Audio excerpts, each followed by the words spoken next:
Alors la Gemara de Bechorot 36a. Amar Rabbi Ila'a, lo ayu muchzakim bo shu bechor, ou ba'echad v'amar shu bechor, ou mumo imo. Alors la Gemara va nous enseigner une règle ce matin. La règle s'appelle Apèche Asar ou Apèche Itir, et nous expliquons. Il y a une brebis. On ne sait pas cette brebis, c'est Bechor ou pas Bechor. Dans les animaux, il y a le Bechor, le premier-né, qui est sacré. Il est sacré, il faut le donner au Kohen. Et le Kohen doit le manger, il doit l'égorger au Beth Amikdash. Tu ne peux pas manger un Bechor, tu ne peux même pas lui tondre la laine. Tu ne peux rien faire avec un Bechor. Il y a une brebis. Et nous, on ne sait pas qu'est-ce que c'est cette brebis. Il vient un Kohen, il te dit, ah, tu sais que c'est un Bechor? Ah oui, je ne savais pas que c'est un Bechor. Mais Mumo, Imo, mais tu sais qu'il a un défaut physique? La halakha, c'est que si un Bechor, si un premier-né d'animal, il a un défaut physique, tu ne peux plus le sacrifier. Qu'est-ce que tu fais? Tu le rachètes. Tu le rachètes. Combien ça coûte? $100, $200, tu le rachètes. Okay? L'argent, il va au Beth Amikdash, au Kohanim, et toi, tu peux le manger. Mais tu ne peux pas le racheter s'il est complet. Tu peux le racheter rien que s'il a un défaut physique. Okay? Alors, le Kohen, il est venu. Tu sais que c'est Bechor? Ah, ok, je ne savais pas. Non, mais il a un défaut physique. Qu'est-ce qu'il a fait, ce Kohen, en disant ça? Quand il a dit ce Bechor, il vient d'interdire l'animal. Quand il a dit non, mais il a un défaut physique, il vient de la permettre. Donc, ça s'appelle Apèche Asar. Une bouche qui interdit, c'est la même bouche qui peut permettre. Deuxième exemple que la Gemara nous donne ce matin, c'est une femme. Elle vient dans une nouvelle ville. Bonjour madame, enchanté, comment ça va? Comment ça s'appelle? Madame Trentrampion. Ah oui, et qu'est-ce que vous faites? J'étais marié. Ah, marié, oh, excuse-moi, j'ai rien. Non, mais divorcé déjà. Ah, divorcé? Ok. Quand elle a dit j'étais marié, qu'est-ce que ça veut dire? Ne t'approche pas d'elle, elle est mariée, hein? Okay? Maintenant qu'elle dit qu'elle est divorcée, qu'est-ce que... Ah, on se connaît, enchanté, peut-être on peut se proposer un mariage, ok?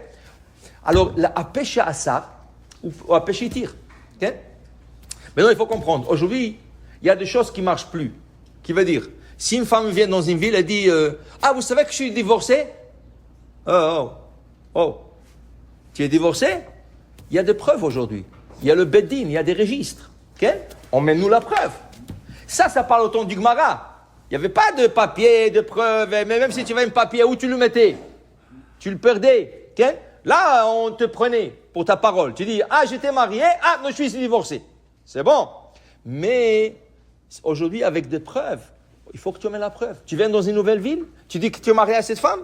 Ok, ça va, c'est bon. Mais cette femme, elle dit que je suis marié, je suis divorcé? Oui, emmène-nous la preuve. Mais il y a des choses qui marchent. Par exemple, quelqu'un qui vient dans une nouvelle ville, il dit, comment vous appelez? Yaakov. Yaakov, bon enchanté. Quel nom de famille? Cohen. Ah, Cohen. Chazak ou Baruch. Qui c'est qui me dit qu'il est Cohen? Lui, il dit qu'il est Cohen. Quel? Je le prends pour acquis. Je lui prends sa parole. Donc, je lui laisse monter à la Torah en premier. Je lui laisse faire Birkat Kohanim. Et je lui laisse faire Pidyon Ben. Quand quelqu'un a un premier-né, pour acheter le bébé, je lui laisse. Pourquoi? Il m'a dit qu'il est Cohen. Je lui prends sa parole. Okay? Il aurait pu dire qu'il est Lévi, qu'il est Israël, n'importe quoi. Il a dit qu'il est Cohen. Je le crois. Il n'y a pas de preuve. Qu'est-ce que je veux lui faire comme preuve? Qu'est-ce que je veux lui faire comme preuve? Il n'y a pas de preuve. Le guet, je peux lui demander une preuve. Le Cohen, quelle preuve tu veux demander? Il y en a qui disaient non. Mais aujourd'hui, avec la science, tu peux vérifier la ADN. Tu lui envoies dans un laboratoire et il a le gène Y de plus. Alors, halachiquement, ça ne tient pas. Okay? La ADN, ce n'est pas acceptable dans la loi juive. Même dans la cour, il te dit qu'il y a 0,0 quelque chose, possibilité que ce n'est pas vrai. Alors même la cour ne s'appuie pas sur ça. Et le judaïsme ne s'appuie pas sur ça. Okay? Pourquoi? Je vais vous expliquer tout de suite, vous allez comprendre pourquoi. Quelqu'un qui dit, je suis Cohen. Et je lui prends du sang, je cherche l'ADN. Waouh, il a la gène de Kohanim. Okay? Vous savez qu'ils ont trouvé que les Kohanim, ils ont une gène de plus. Rien que le Kohanim, ils ont. Rien que le Kohen. Mais est-ce que je peux baser sur ça? Non, pas du tout. Pas du tout. Pourquoi?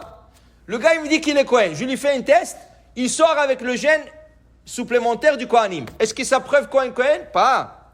Parce que, qu'est-ce qui arrive si son père, il a marié une divorcée. Son père, il est non conforme à la loi juive. Qu'est-ce qu'il est lui? Lui qui est né de cette... Il est issu de ce mariage. Qu'est-ce qu'il est lui? Il n'est plus Cohen. Qu'est-ce qu'il est? Halal. Ah, mais quand je lui fais la ADN, qu'est-ce qui va sortir? Cohen. Tu vois, c'est pas une preuve. Alachiquement, il n'est plus Cohen. Il ne peut plus monter Rishonon à la Torah. Il ne peut plus faire Birkat Kohanim. Et il ne peut pas faire Pidyon Aben parce qu'il n'est plus Cohen à vie. Il n'est plus Cohen à vie. Mais l'ADN va prouver qu'il est Cohen. Et c'est faux. Okay? Mais il garde son nom. Alors on lui dit, monsieur, ce serait bien de changer votre nom. Appelez-vous Kon, pas Cohen, Kon. Okay? Kon, okay? Hein? Oui, halal. Okay? Comment? Ben halal, pas halal. Ben halal. Je vais vous raconter une histoire. Il y avait ici une fille, convertie.